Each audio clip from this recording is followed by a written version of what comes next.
Hello, welcome everyone to this final session of the Contagion Cultures panel, or rather the Contagion Cultures series, which has been hosted by the Faculty of Arts and Science at Queen's University in collaboration with the Queen's School of Policy Studies, who's been hosting this series for the last 2 years. And so we're really proud and excited to welcome two wonderful speakers, Jessica Evans, Assistant Professor at the Department of Sociology at X University, and Linda Mussell, Postdoc Fellow at the School of Political Studies in the Institute of Feminist and Gender Studies at the University of Ottawa. I'm joining you today from Jojage, or Montreal, on the traditional territory of the Kanien'kehá:ka. My name is Lisa Guenther, and I teach in the philosophy department and in the cultural studies program at Queen's. And Jessica and Linda today are going to talk to us about the challenges that people have been facing behind bars during COVID and some of the ways that activists have been supporting people inside. So we are going to have a Q&A session at the end of their presentation. I would ask you to use the Q&A function rather than the chat to ask your questions, because if you put your question in the chat, it's going to fade away. But if you put it in the Q&A, it will stay there and I'll be able to access it. This session is being recorded and it will be posted on the Queen's School of Policy Studies website, either later this week or next week. Okay, so now I will just turn things over to Jessica and Linda to start us off. Excellent. Can everyone see the slides? Okay, great. So our thanks to the organizers for hosting this series. My colleague Jessica Evans and myself, Linda Mussell, are pleased to be joining you today. We're presenting on risk governance and the carceral state during the pandemic in Canada. We're joining you from Tekaronto and Cataraqui, which is Haudenosaunee, Anishinaabe, and Wendat territory. This territory is governed by the Dish with One Spoon Wampum Agreement, which existed before colonization to share the land around the Great Lakes. And a recreation of this agreement is pictured on the slide.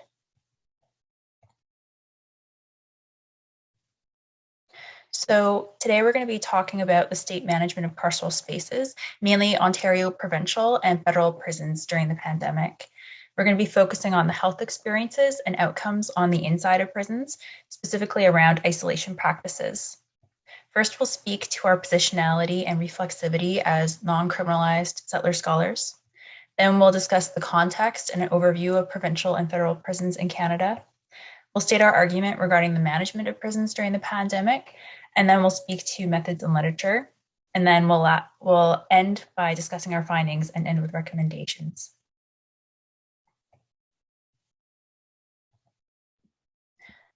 Jessica, would you like to speak to your reflexivity? Yeah, absolutely. So again, thanks for folks showing up. I know it's a really busy time of the year, so we appreciate you taking some time to hear us chat a little bit about something that is really important to us.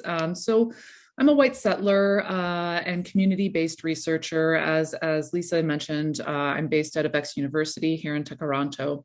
In addition to my kind of prison-based research that does community collaboration, I also do a lot of community activism. I'm a co-founder of a grassroots organization called the Toronto Prisoners' Rights Project, which does a lot of popular education, advocacy, and mutual aid in collaboration with and in support of incarcerated peoples. And I think this is kind of, and I know Linda will speak a bit to their positionality as well, but this kind of work really informs how we approach this work, how we craft our kind of questions, and how we conduct our research. We both come from the position that it's absolutely essential to engage folks with lived experience in the research process, not simply as participants, but as people that are actively crafting the research questions and agendas. And so that's kind of where I'll leave my positionality for now. Awesome. Thank you, Jessica. Yeah, so on my part, I'm also somewhat a white settler. I do community work with the Criminalization and Punishment Education Project in Ottawa, and I've also been involved with other community groups in the Kingston area. We're also both part of the Abolition Coalition, so abolition is something that's both important to our work and definitely informs our work as well.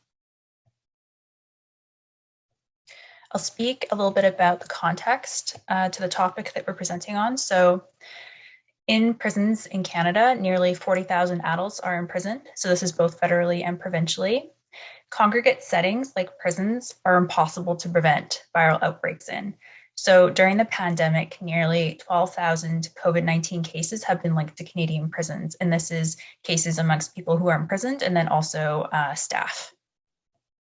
Experts called for prison depopulation right from the start, and some provinces heeded that call at the beginning. So Nova Scotia cut their provincial prison population by half, for example, but other provinces did not heed the call. And in the provincial system, there was complete resistance and there was no depopulation. Instead, isolation was a tool that was readily mobilized to manage the pandemic inside prisons. And this is very interesting because before the pandemic, there were policy changes made at both the Ontario provincial and the federal level around one type of isolation, solitary confinement. So there was a move towards placing conditions on the use of isolation before the pandemic, but then we see this immediate clawback, and we see isolation practices being used in different ways and on a massive scale. So we're speaking about both provincial and federal prisons. Provincial prisons are run by provinces and they confine people who have sentences 2 years less a day. Also confined in provincial institutions are people awaiting trial, which is also known as remand. And this makes up anywhere between 60 to 80% of provincial jail populations across Canada. Provincial jails can also include confinement of people held in administrative detention in relation to immigration status. In Ontario, prisoners' health is organized and administered by the Solicitor General. And the Solicitor General, the work they do is very much focused on managing risk. So the system is not being run by health professionals. Instead, it's the Solicitor General. So there's competing mandates and health becomes less of a priority. On the slide, we have Toronto South Detention Centre and their segregation unit pictured. So in the federal space, there's a similar situation of competing mandates. This system is run by the federal government and it confines people who have sentences of 2 years or more. People who are confined in the federal system essentially lose their coverage under the Canada Health Act. And instead, healthcare services are organized and administered by Correctional Service of Canada, who contract out their services to a range of providers, both public and private. In both the provincial and the federal space, we see use of isolation, and this includes medical isolation, lockdowns in cells, and segregations in separate units. Pictured here are cells in the Joyceville institution, which is very close to Kingston. I'll pass it on to Jess now. Thanks so much for setting that up, Linda. So I'm going to just kind of go over some of the basic arguments that we're going to be advancing in the remainder of the presentation today. So the first is that with the pandemic, what we have seen is an extension and justification, or rather the pandemic has extended and justified the use of carceral logics, i.e. punitive measures, to manage the risk of that's been posed by COVID-19. So what is, ultimately a public health crisis in these spaces is being managed through and used to justify institutional violence. So things like segregation then become justified as COVID containment measures, which under normal circumstances would not be read as legitimate, as we've seen with kind of the passing of legislation to limit the use of segregation practices. So this move comes on the heels, obviously, of the pre-pandemic efforts to reform the use of forced isolation. These reforms could certainly have led to more progressive outcomes, but what we are seeing is a reconfiguration and a re-legitimization of isolation. So no longer do we call it solitary confinement. There is a new name branding. It's referred to as structured intervention units. But for all intents and purposes, this remains very similar to, if not the exact same as the forced isolation, or rather the solitary confinement that came prior to this. And one thing that I would flag is, I'll get into this in the next slide, but I did interviews with folks that were incarcerated throughout the pandemic. And, universally, when they referred to isolation, they referred to it as segregation. The name never changed for them. So even if the, federal government or the provincial government is referring to it as structured intervention, in practice, the way that it is lived and experienced is segregation. So these carceral forms of confinement operate through a language of risk and deservingness, right, which frame the confined individual as external to the rights that are attached to citizenship. Again, the confinement that we're going to kind of talk about has intervened and interfered in prisoners' ability to exercise and to realize their rights, particularly in relation to healthcare. And the kind of the juxtaposition or the difficulty that is met there has often been kind of justified away through this idea that, prisoners have done something wrong and therefore they should be seen as external to or exceptions to the general kind of provision of rights. And of course, if you're not aware, but I suspect that many are aware, when you're incarcerated, you don't lose all your rights. You lose some basic rights around mobility. You lose the rights that are necessary to confine you, but you don't lose all of your rights attached to citizenship. Nonetheless, what we've seen throughout the pandemic is the mobilization of this kind of discourse of deservingness to justify practices which limit inherently the rights of prisoners. And so these are going to be kind of our general arguments throughout the rest of this presentation. So one other thing that I'll kind of flag is that, the language that is used to justify these issues often hide the kind of inherent violence of these institutions, right? So what we see coming out of Solgen or the federal government is that these practices are being used to protect prisoners. And so in a lot of ways, that kind of language and discourse of protection then serves to undermine, hide, or invisibilize the very real rights violations that people are experiencing. Can we switch to the next slide? And so this argument and this research is drawing from a number of different sources of data. First, we're drawing on interview data that I collected alongside my CI, Dr. Erin Doyle at Carleton University, for a project that was funded through the Social Sciences and Humanities Research Council of Canada. This was a partnership engage grant. And we collaborated with a group called, or rather a community service provider called PASAN, which is the Prisoner HIV/AIDS Support Action Network. In total, we conducted 19 interviews with people that were incarcerated at some point during the pandemic. We were not able to do interviews with people that were currently incarcerated because of all of the various forms of isolation we're going to discuss going forward. Simply put, the severe restrictions on mobility that prisoners faced meant that it was impossible to carry out interviews in a way that would protect their anonymity and their confidentiality.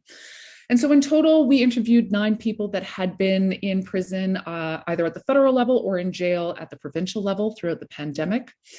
10 of these people spent time in federal, 13 spent time in provincial. The reason that those numbers don't add up is because sometimes people spent time in both institutions. So for example, if you were being brought in on a breach of parole, which is something that would happen if you had been in federal prison, you are taken back in through the provincial system before you make your way back into the federal system. And so some people had that experience where they had to enter into the provincial system before they eventually went into the federal system.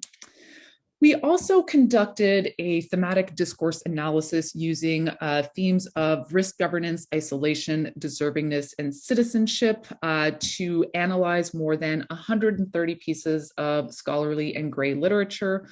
These are pieces that were published at some point between 2019 and 2022 in Canada. We also examined 60 files on the Ontario region from the pandemic papers. This is a series of papers that were obtained through access to information requests, or freedom of information requests, rather. And this was done through another partnership engage grant that was led by Dr. Justin Pichet and Drs. Kevin Welby, as well as the Canadian Civil Liberties Association. So they issued a number of FOIs and obtained a lot of documentation around internal management of COVID, and these have been published as the pandemic papers. Finally, we looked at all of this information, both in terms of the interview data as well as the literary sources, and again, kind of explored these using these key themes of governance, isolation, deservingness, citizenship, and inclusion. And then can we skip ahead to the next slide? In terms of making sense of some of the information that we pulled out of this, we drew from a number of related and intersecting kind of literatures. So our analysis is broadly located at the intersection of a number of key pieces or concepts that are kind of central to the field of critical public policy, as well as critical criminology. So more specifically, we kind of looked at literature addressing carceral politics, risk governance, stigmatization, deservingness, and citizenship, and then carceral clawbacks. So our argument is situated in a discussion of the carceral state and carceral politics, which broadly are kind of meant to examine the mobilization of punitive state institutions to identify and then to manage groups that have been labeled deviant. Now, of course, this has considerable implications for the civil participation and rights of groups that are marginalized and oppressed by the criminal justice system. Now, in part, this is owing to how governance in carceral institutions is driven by assumptions of risk as the priority framework through which kind of decisions and policies are made, right? And so as a result, our work also draws on debates around risk governance. Now, the practice of risk governance in turn leads us to analyze how carceral institutions craft particular kinds of subjects or citizens, what we're going to label the carceral citizen, whose access to a range of protections and rights, including things like healthcare and protections from torturous confinement, are mediated by ideas of risk and deservingness. Finally, we look at literature around carceral clawback to understand how ongoing practices of isolation, which approach or match the UN definition of torture, continue despite being formally abolished at provincial and federal levels. Can we move ahead? All right, so based on the interviews, we kind of came up with a number of findings. The first is in relation to forced isolation. So under the UN's Nelson Mandela rules, confinement without at least 2 hours out of the cell per day, including, or rather 4 hours outside of the cell per day, and including 2 hours of meaningful human contact, is considered segregation and meets the definition of torture. Now, enduring these conditions for more than 14 days rather is where we get into torturous kind of confinement. So if you don't have access to time outside of your cell for 4 hours a day, meaningful contact for 2 hours a day, and you're enduring this for more than 14 days, this is considered torture under the UN. Through the interviews that I conducted with folks that had been incarcerated during COVID-19, we found that there were 4 types of isolation that were being used, which met some or all of these criteria.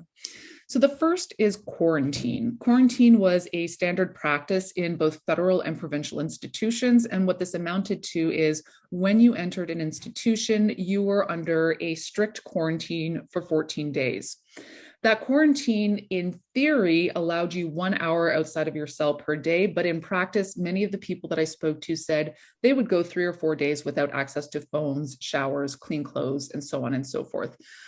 So a lot of folks experienced full isolation, no time out of their cell for several days at a time, and then got out maybe once for like 20, 30 minutes where they'd have to make a decision whether or not they were going to use the shower or make a phone call.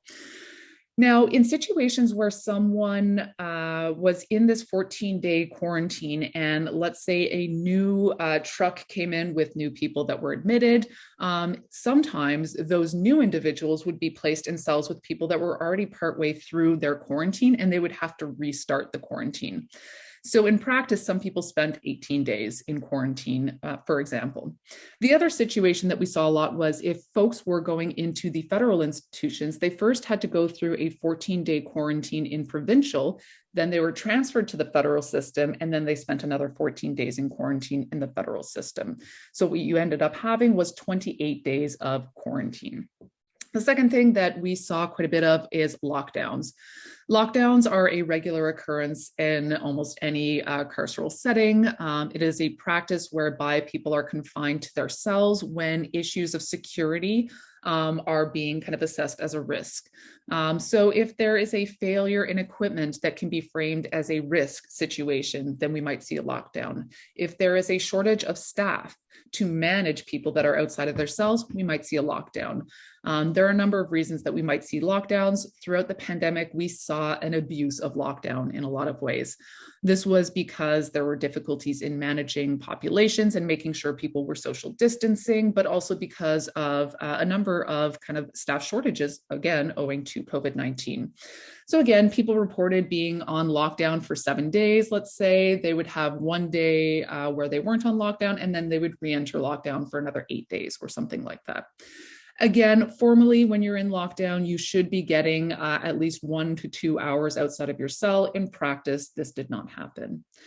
The final two forms of isolation that were raised throughout the interviews was droplet precaution. This is a form of isolation that is used when an infectious disease is present. Under normal circumstances, usually it is one individual who is identified as perhaps positive and they are isolated. Because of the poor management of COVID in jails and prisons, oftentimes one positive test was accompanied by a number. So we saw outbreaks, and then entire ranges would get shut down under droplet precaution, which again limited people to their cells for the majority of the day. The final is what's referred to as structured intervention units, and these are the replacement for segregation. This is kind of an administrative form of isolation. Now, what we're going to kind of go over and argue is that these forms of confinement have fundamentally complicated access to medical health care and mental health resources throughout the pandemic. Yet these continued kind of deficiencies are justified once again by kind of framing this as managing risk and protecting prisoners. So in a lot of situations, if a prisoner wants to access medical care, they can walk up to the medical unit and request that care. But of course, under COVID-19, because prisoners spent so much time in their cells, they were not able to actually go out and access that medical care. What ended up happening was that people would make a request that they submitted to the correctional officer that was on duty, and then the correctional officer, in theory, was then going to submit that to the medical unit. In practice, what a lot of folks told me is that the guard would tell them straight off the bat, that's not an important kind of ask, and so we're not going to pass it along. In effect, what we saw then was individuals who are trained to manage risk in these settings making decisions about healthcare, right? And once again, these are not people that are trained to make healthcare decisions, but nonetheless, the healthcare of prisoners was being triaged through guards. Staff shortages also complicated access to healthcare in off-site facilities. So again, prisoners are managed through a metric of risk. And so if you have to go and get diagnostics or surgery or anything like that, you have to be transferred off-site. And that is seen as a potential threat or a risk, a risky event. And so in order for that to occur, you have to have sufficient staff to ensure a secure transfer. In practice, because there were so many staff shortages during COVID-19, a lot of people experienced significant delays because there simply was not sufficient staff to accommodate those requests. I realize I'm getting a bit long-winded, so I'm going to speed myself up a little bit. The last thing that I'll kind of flag is that the same things that we saw here in relation to access to medical health care also pertain to access to mental health supports. Again, your ability to walk up to the mental health unit, to the counselor and request assistance was completely removed. At times, people could ask for a counselor to visit their cell, but then again, they're having to share what are potentially troubling and intimate thoughts with their whole range, with their cellmates. So again, this created a lot of obstacles. And then obviously the very fact of confinement for so long exacerbated, and kind of manifest a number of mental health problems. And so I'm going to review how this played out in two brief case studies. So the first case study, and I am using pseudonyms here, comes from Kyle. So Kyle described being plagued by ongoing and severe headaches for many, many weeks. He continuously asked medical staff, or rather asked guards to put him in touch with medical staff. And he was just kind of shrugged off. These were headaches, you know, here's some Advil, whatever. Eventually, these headaches got so bad that Kyle blacked out. When Kyle awoke, he was in segregation. So Kyle was having a medical crisis, but it was treated as a potential security risk. Perhaps he overdosed or whatever the case might be. And so he was thrown into segregation for 7 days. He was released from segregation, again, continued to experience these really devastating headaches, continued to ask for support. And it was only when his vision became really impaired that he was taken seriously. He eventually was kind of transported to an offsite facility where he received an MRI. This is 4 months after his headaches began, at which point he was diagnosed with brain cancer. Again, what we see in this situation is the healthcare interests of prisoners. One, they could not, articulate their needs for themselves. Again, every time they needed something, this had to be filtered through guards who are not healthcare professionals, but are there to manage risk. Kyle was not able to get the assistance that they needed and the healthcare that they needed because of this arrangement, but also because of the ways in which kind of deviance in these spaces is read as risk. And the response to risk is confinement. So Kyle's blackout was read as a deviant behavior, risky, and therefore subjected to confinement. The second story that I want to apologies, I totally forgot I had this slide in here. And so if we look at this, this is an image of Millhaven, which is a federal institution. And what we see here are what are currently being referred to as structured intervention units. This would have been a space where Kyle spent time when he was in segregation. As far as we can tell, and Linda can jump in on this, this is exactly the same units that were used for segregation, but they've been painted some pretty pastels. The second story that I'm going to bring to you was from an interviewee that I'm going to name Paula. Paula was 5 months pregnant when she entered the Provincial institution. Paula was arrested on a breach of parole, so she was spending 14 days in Provincial, and then she would go into Federal, where she would spend another 14 days and then be released into the general population. When Paula entered, she was 5 months pregnant, and she had a diagnosis of something called hyperemesis gravidarum, which is a form of very extreme pregnancy sickness that, if not addressed, can lead to dehydration, malnutrition, and a whole host of other things.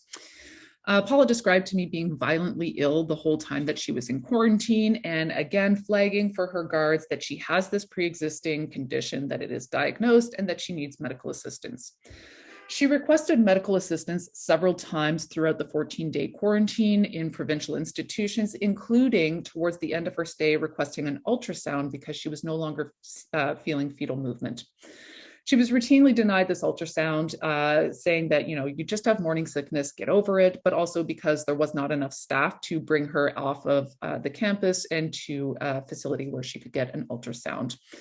Eventually, after those 2 weeks of quarantine, she was transferred into the federal system. She spent another week in quarantine in the federal system, begging and asking for medical assistance. And it was only after about a week being in the federal system that she was granted access to an ultrasound. At that point, she had already lost her child.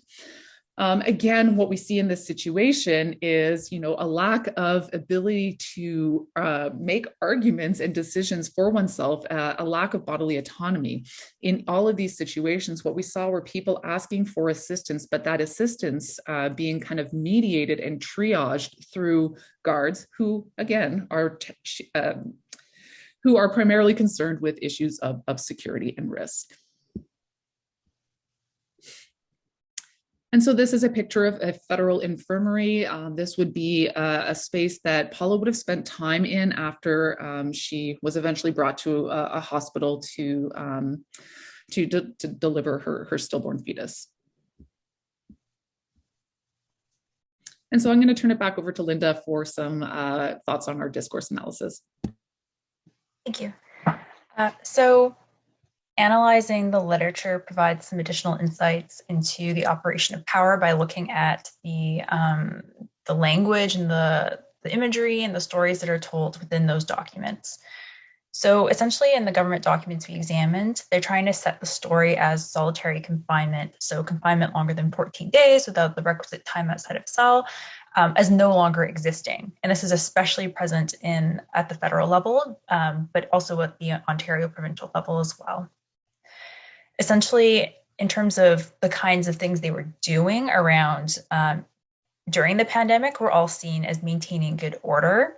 And this is seen in both the Ontario Solicitor General guidance documents and the federal Shaping the New Normal risk management framework. So both of those documents released during the pandemic were really communicating how this is important, not only to maintain health, but also to maintain good order.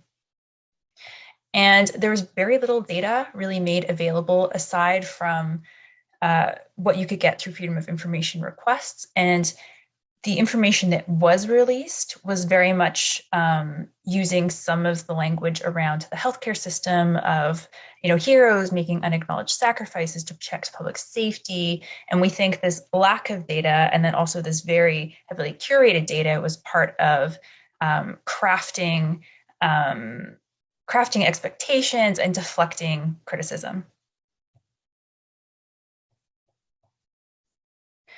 So in terms of discussion, the focus really was on federal institutions and a lot of the documents that were available because people in the federal system were constructed as the most dangerous. This is where the most attention and anxiety really lies, and we saw a lot of attention focused at the federal level. We think that the pre-existing culture of the institutions is really important. So these institutions are already seen as imbued with risk. And imprisoned people were viewed as risks to be managed. Even though there were changes and reforms to isolation practices, there was really a clawback. And it's so easy to do that in this pre-existing space imbued with risk. So we see that imprisoned people experience a very limited form of citizenship. Governments can set standards for responsible citizenship, and people in confined, it's almost impossible for them to meet those standards as they are constructed. So deservingness to access health resources, again, are very much triaged through a metric of security or risk. In terms of recommendations, so we recommend what health experts have been calling for throughout the pandemic. Really, there's limited capacity for health in prisons, especially during a pandemic, and decarceration is needed for health. Transparency and accountability is also needed. So at the provincial level, for example, community advisory boards were eliminated. And in addition to this, communications are very much limited to coming from the state. It makes it very difficult even to know what is occurring on the inside, to respond to abuses, and to push for change. Imprisoned people during lockdowns, and normally it's very difficult to get in touch with them and to hear their voices. And we think that it's very important for imprisoned people to be engaged and that they should be part of discussions around policy changes.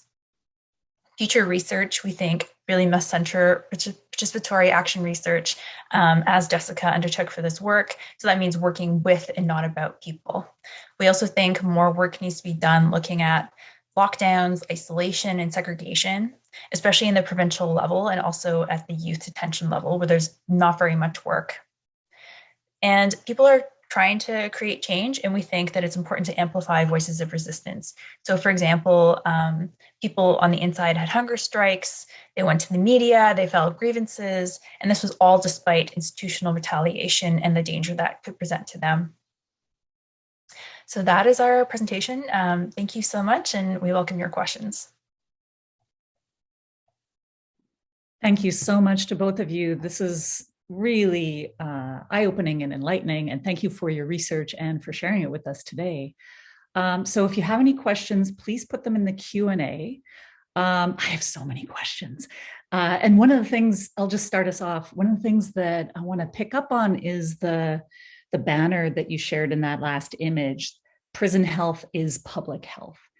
And this, I think, speaks very deeply to an abolitionist perspective, both on health and on prisons. And in some ways, it ought to be intuitive. And this ought to be the lesson of the last 2 years, that no one has the conditions for health unless everyone has the conditions for health and for access to healthcare. So an outbreak of COVID behind bars is not going to stay behind bars, however much managerial procedures try to lock people down.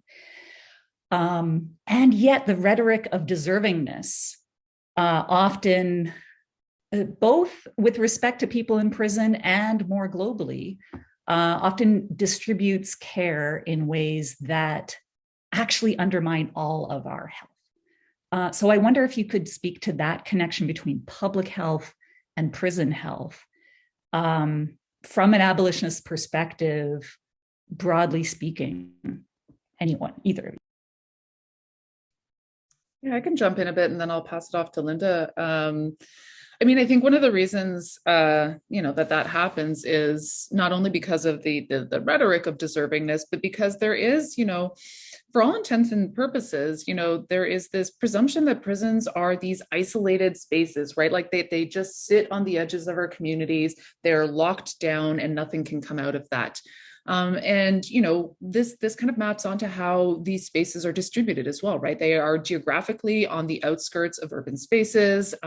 People don't come into contact with prison settings quite a bit. And so they're just kind of beyond our imagination. And so it's really easy to forget about that and to not think about it and to not kind of bring it into a fuller kind of consideration of health. But, you're absolutely right. And prisoners that I was talking to, they were also very, very keenly aware of this throughout the pandemic. They were kind of like, why are they locking us down? If we've gone through a quarantine, if we've passed PCR tests and all those kinds of things, the only way that COVID is getting in here is through correctional staff that are coming in and out.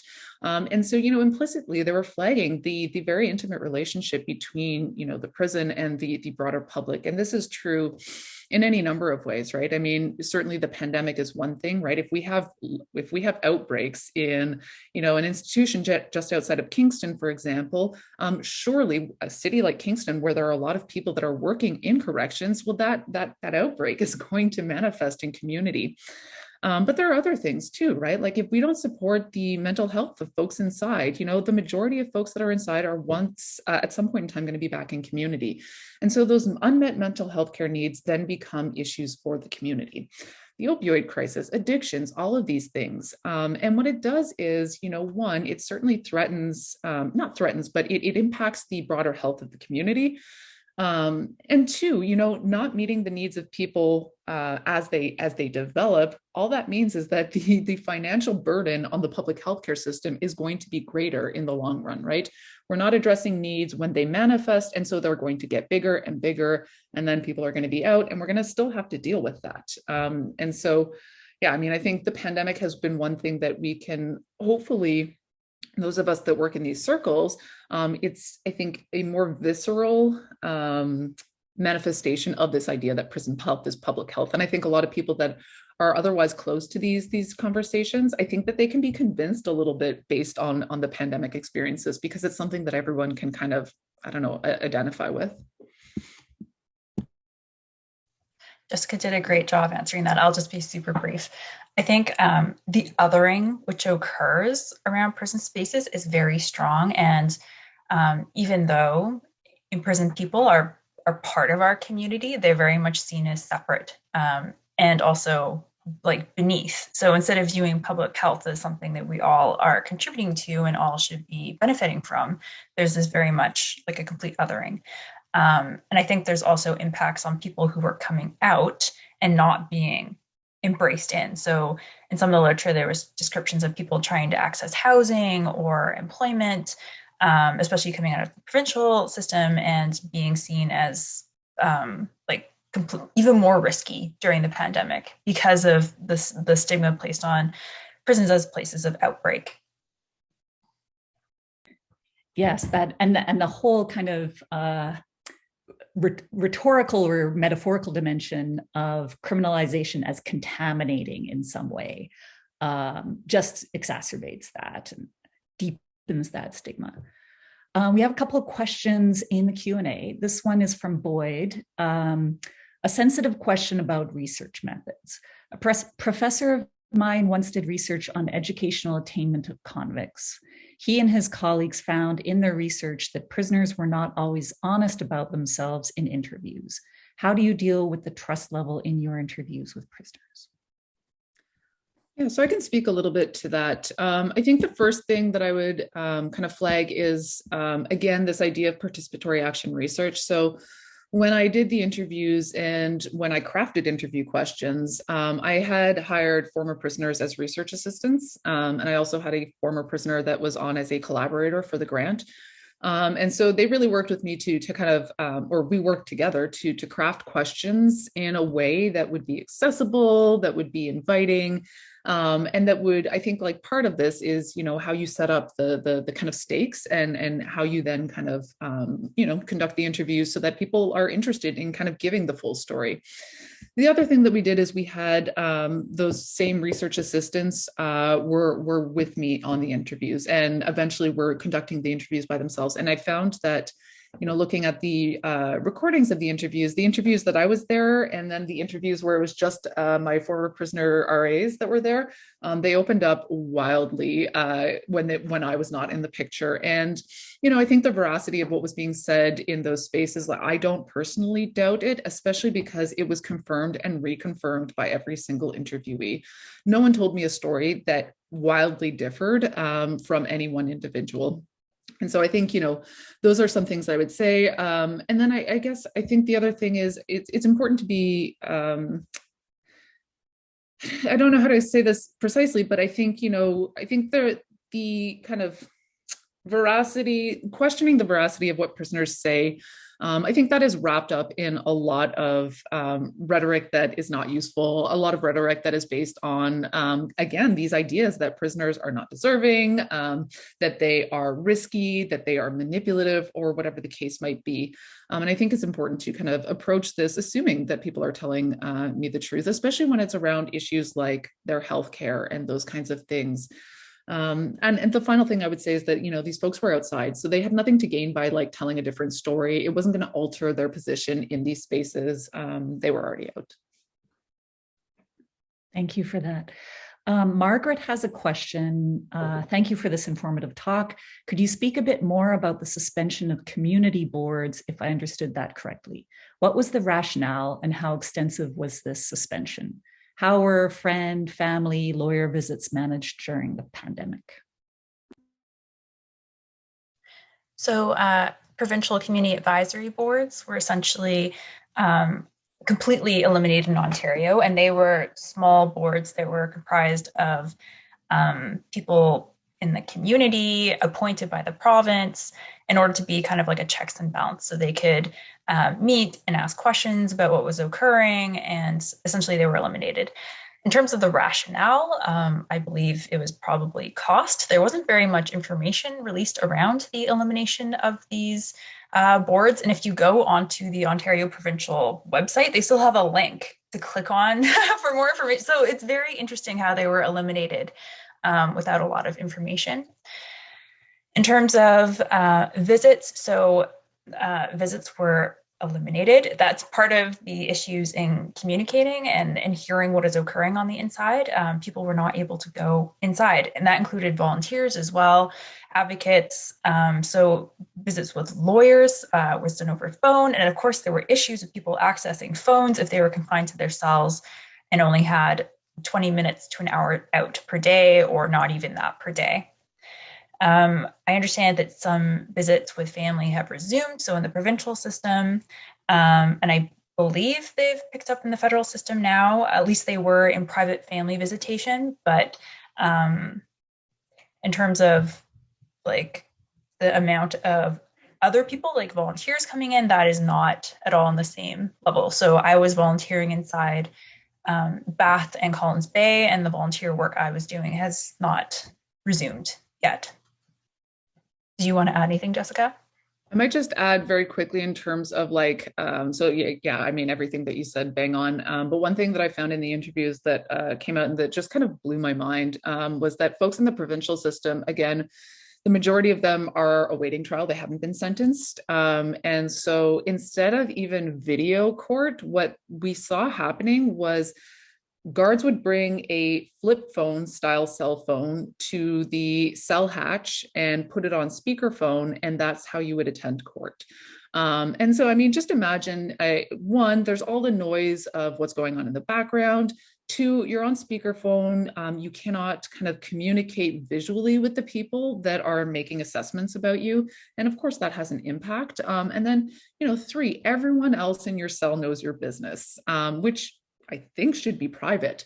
But that was another thing. So not only were there significant limits to access to family, friends, and lawyers, but the way that court proceeded in this period was also significantly modified with what I suspect are some pretty big violations of like rights around privacy and confidentiality, but I haven't kind of explored that fully yet. Yeah, thank you. Again, put your questions in the chat. Oh, not in the chat, in the Q&A. If you put them in the chat, it would not be tragic. But I have another question, and it's sort of like taking this question about trust from another angle. For all of the reasons that you've explained in this session, there are very good reasons why people in prison should not trust the prison administration to have their best interests at heart. Not only were people in prison not given adequate PPE or access to hand sanitizer very early on in the pandemic, and I'm not sure how that access to the very basic conditions for keeping yourself safe and healthy unfolded beyond the first months of the pandemic. But I just remember hearing reports that, people are stuck in close confinement with one another and not able to even cover their noses and mouths.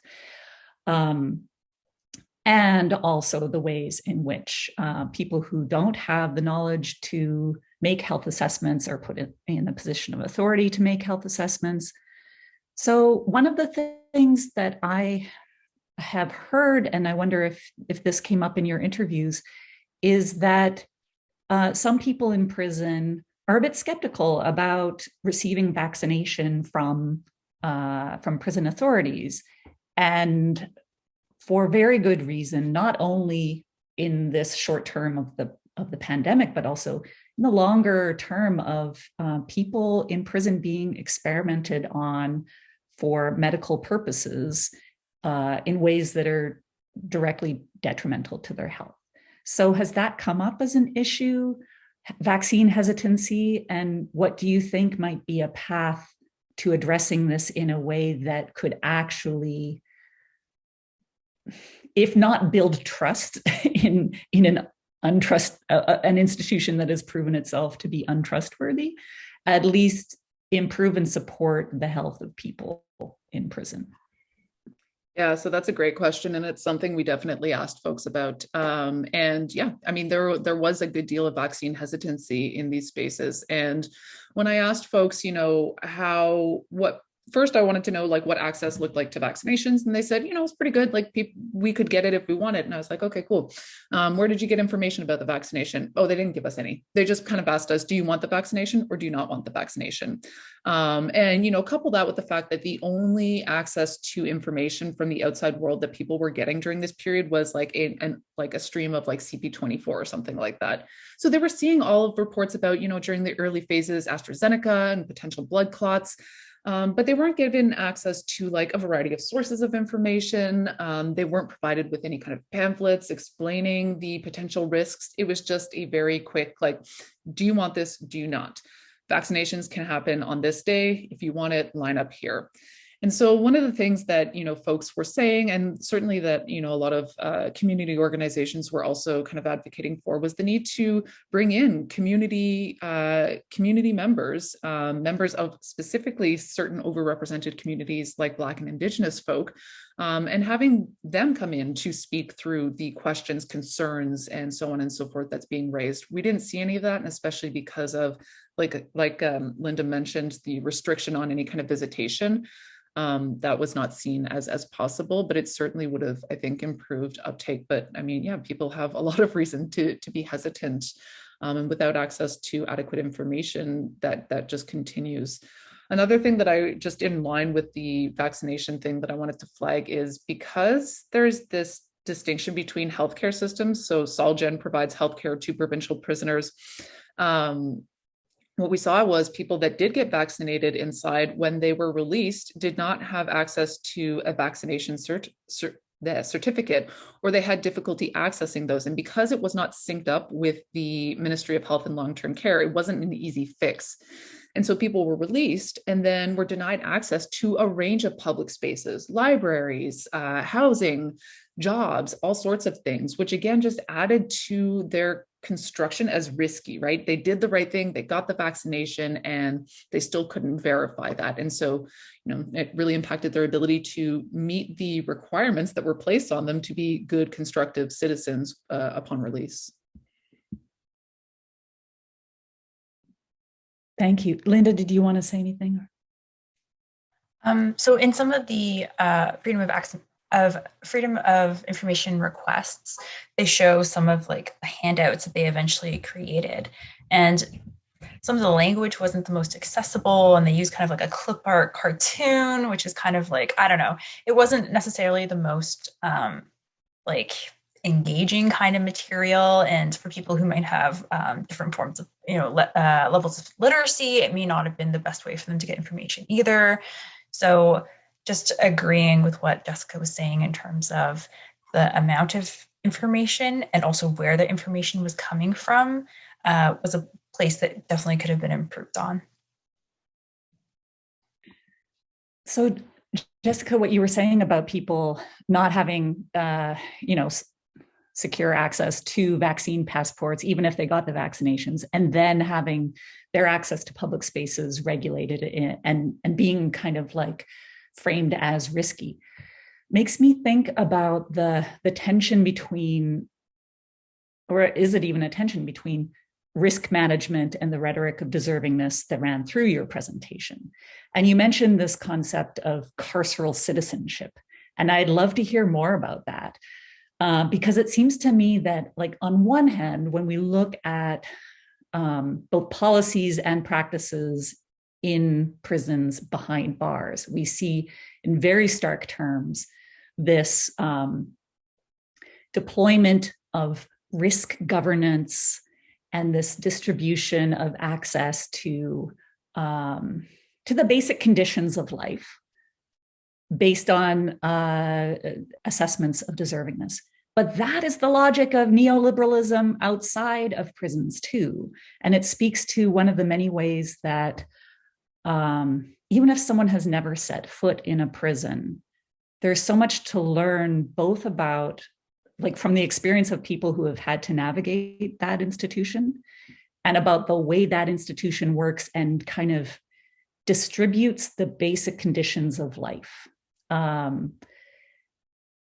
That teach us something about the way power functions in the world and not just in a particular institution. So I don't know if you have like more to say about carceral citizenship, but I would love to hear more about that, or more about that kind of connection between risk and deservingness. Yeah, thanks for that question. So when I use carceral citizenship, I'm thinking about it in terms of like two sets of practices, I suppose. One is, the ways in which the rights and obligations, if we think of citizenship as kind of that contract of rights and obligations, how those are set up very differently in carceral institutions. So, what the expectations that are placed on prisoners to prove themselves as worthy, as deserving, and so on and so forth, are very different from those that many people experience on the outside. And then so too is the access to a range of services.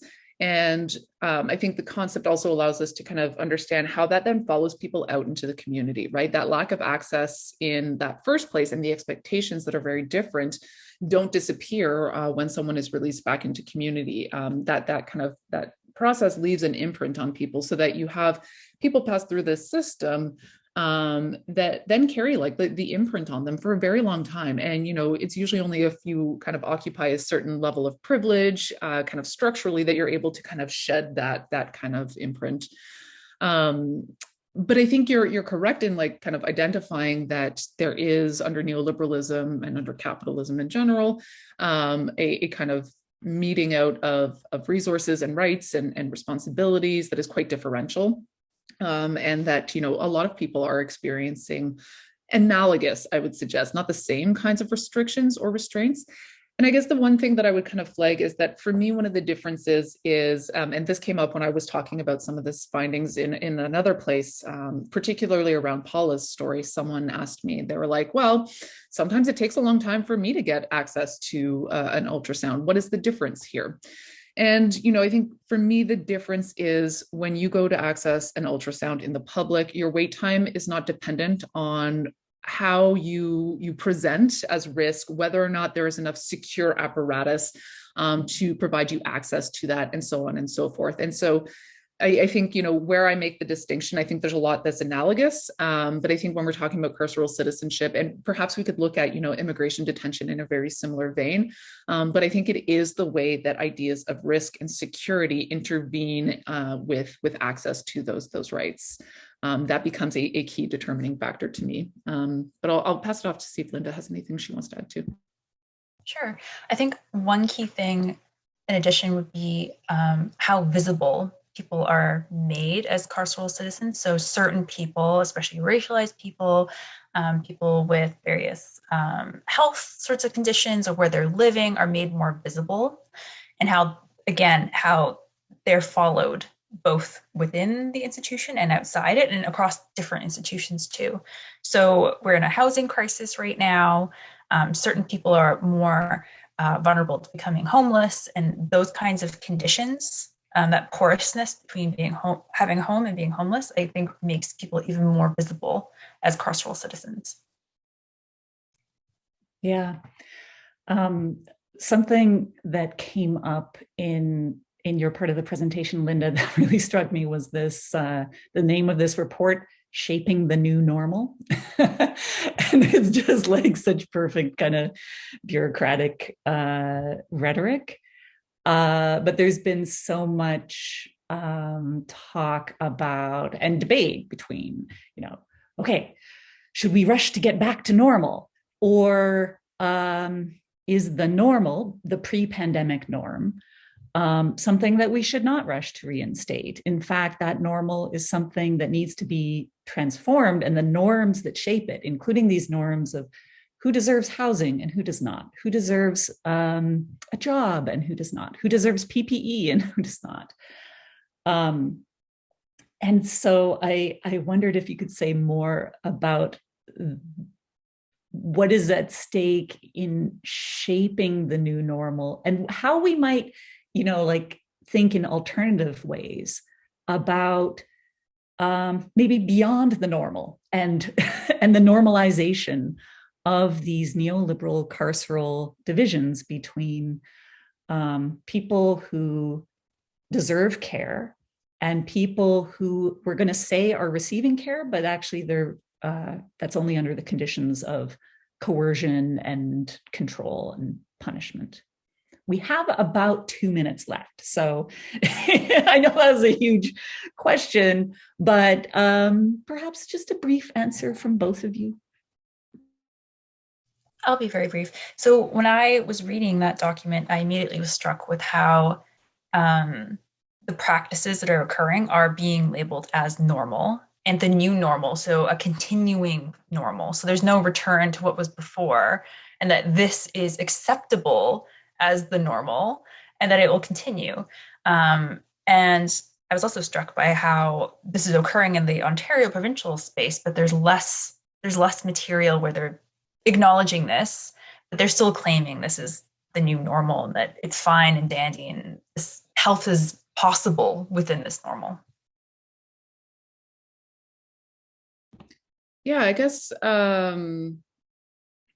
what I would say in terms of acknowledging care and collective care as necessary to kind of thinking beyond this, I think, what the pandemic has done has really highlighted the need to think about, I think harm and care in different ways. When we think about harm, we think about, perhaps the kinds of things that some people, not all people, but some people might have done to end up inside these institutions.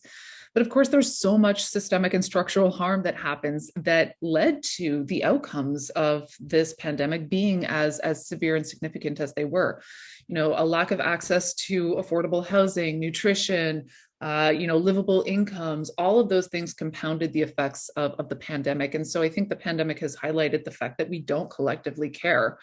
for our society. And a way forward would be a way of doing something differently would be, thinking about what kind of what it would look like to remedy those kinds of harm, right? Rather than focusing on the harms that kind of get sensationalized. And that wraps right up into abolitionist kind of belief, right? Which is the idea that, the kinds of, more sensational harm that we focus on with the criminal justice system, those things are underpinned by all of these other structural and systemic forms of harm. And if we were to address those and make those a priority, we might not see the kinds of harm that contemporarily kind of lead to the justification of prisons and jails in the first place. And so I think, I think that's a way of thinking forward, thinking past, is kind of, rethinking what it is that we mean when we say harm, and what it is that we mean when we say care and responsibility and so on and so forth. Absolutely. And in that sense, health justice is prison justice, which is transformative justice, that all of these forms of harm are deeply structurally entangled, and the path to untangling them and opening up possibilities for flourishing together are at stake at the heart of that. Thank you both so much for sharing your analysis and your research with us. So thank you to everyone who's been involved in this, and thank you to our speakers today for a really rich session. I'll say goodbye. Goodbye. Thank you, Lisa. Thanks for having us, and thanks for facilitating such a lovely discussion. Thank you.